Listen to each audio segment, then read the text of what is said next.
And we're back to learning Illustrator in the year day 49. Let me show you how you can manually create pie charts.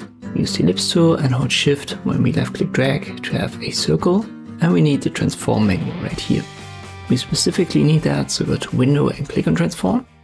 And here we can set start and end angle for our pie. So this creates these little segments.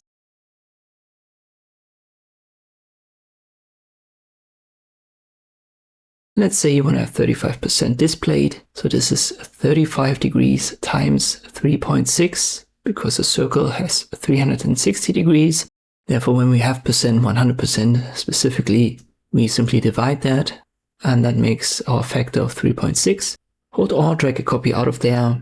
And now let's say our second segment, I want to make it red. And we'll start with a different value. Let's say 25%, and this is obviously 90 degrees as it's a quarter of a circle.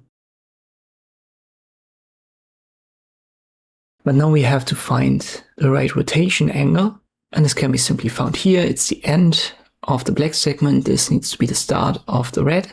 So it's 126 degrees, and now we have 126 plus 90 in the second field here. You can just type that in and let Illustrator make these calculations for you.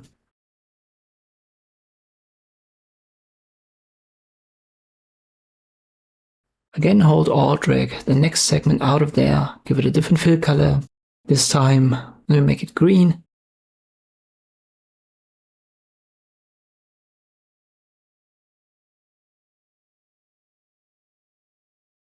And we use yet again a different value. Maybe we'll start at 0 degrees and then maybe 3.6, our factor stays the same, times 20, that's 72. Now we need the endpoint of the red segment.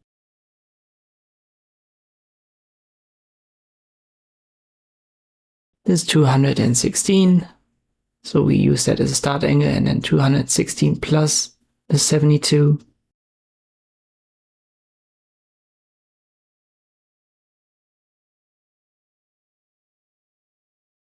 And now the final one.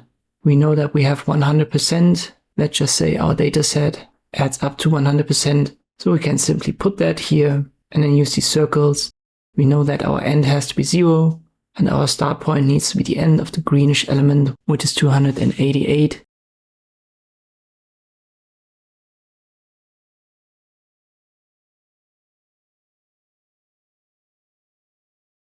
And now I give that a different fill.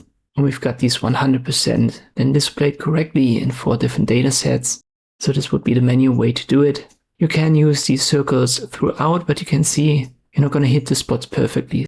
So if you need very specific values, then definitely don't use these circles. Use these numerical values instead. Once again, you can only find it under Window and Transform. Use the menu to create your manual pie charts. Hope this video was helpful. Thank you for watching, and I'll see you next time.